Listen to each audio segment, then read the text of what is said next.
ണ്ടല്ലോ പാർവതി മാതാവ് അച്ഛനോടും പറഞ്ഞു. കേട്ടുകൊണ്ടാലും അച്ഛ ശ്രീ പരമേശ്വര തിരുവടിയാണ് നല്ലച്ഛ.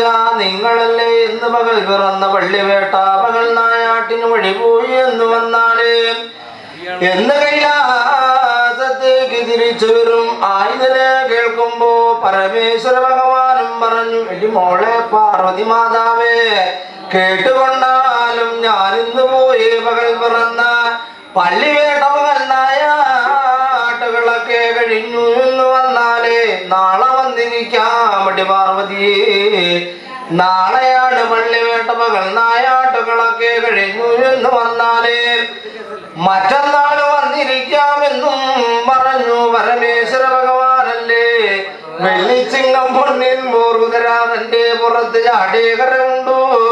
അമ്മ പാർവതി മാതാ